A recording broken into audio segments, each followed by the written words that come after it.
Hello and welcome to Building Food Webs at a local homestead, featuring Highway 325 Farms. The objectives for today, that you can make a food web with the organisms that will be introduced or discussed in this video, that you can recognize the difference between consumers and producers, that you can compare and contrast herbivores, carnivores, and omnivores. Hello, welcome to our homestead. Follow me around as I show you the different organisms that we have and how they work together to have a little ecosystem of their own. The first place that we're going to start is in the garden. The reason being is because every ecosystem has to start off with producers, also known as autotrophs, organisms that automatically produce their own food by using photosynthesis. While there are many different kinds of plants that grow in the garden, the one in particular we're going to look at is the one right here, known as corn. While many of us eat corn ourselves, it also plays an important part in our ecosystem here because this is a favorite food among our chickens and our ducks. As you can tell, the chicken and the duck both like to eat corn. This is a symbiotic relationship known as competition, where both organisms are competing for the same resources.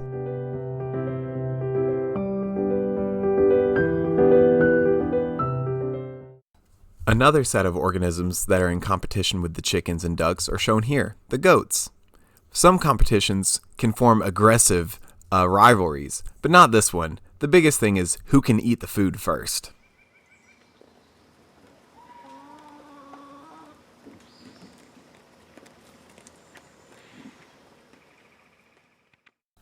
Chickens and ducks don't just eat corn. They also eat worms, insects, and other bugs they can get a hold of.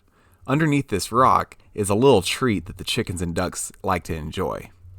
The chickens and ducks can't get to these worms naturally because the rocks are on top of them. So I like to turn these rocks over and give the chickens a chance to get them themselves. But also, sometimes I'll get a screwdriver or a stick and dig out the worms and feed them to the chickens and ducks.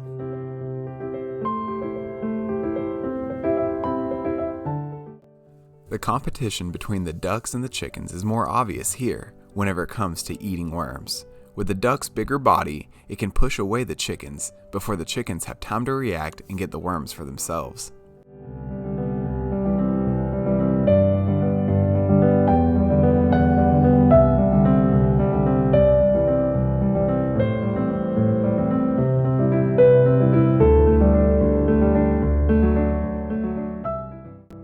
Having a variety of food sources allows for a more well-balanced diet for the chickens and the ducks. It also allows for a better production of eggs. And another plus side is we don't have to spend as much money on corn feed for the chickens and the ducks since they are allowed to scavenge and find their own food. We also have some younger chickens who aren't quite old enough to be out and about on their own and scavenging for their own food. So for now, they're just staying safe in their own little house where we feed and water them regularly.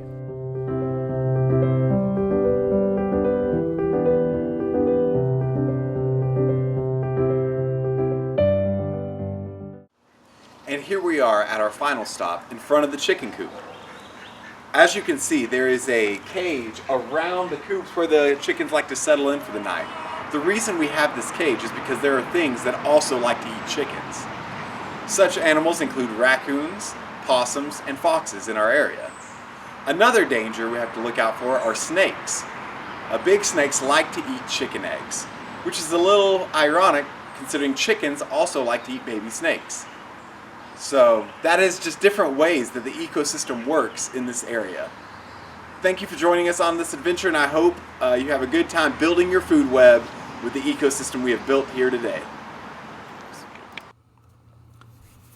Now that we have seen all the different organisms and some of the organisms we've discussed that also eat the chickens and the ducks, it's time to build our food web. The bottom trophic level begins with the producers, which are the autotrophs. These are the things that automatically produce their own food using photosynthesis. The next trophic level are the primary consumers, which are herbivores that eat just the producers. The third trophic level are the secondary consumers, which include animals that are carnivores or omnivores.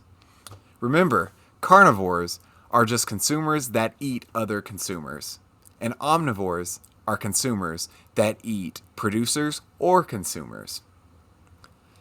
If there is an apex predator in the ecosystem, it would go in the fourth trophic level, also known as the tertiary consumers. And then finally, we connect them all with arrows that will be drawn from the thing being eaten to the thing eating it, with the arrow pointing to the consumer. These arrows show which direction the energy flows in an ecosystem. An example of a food web is one that we have here.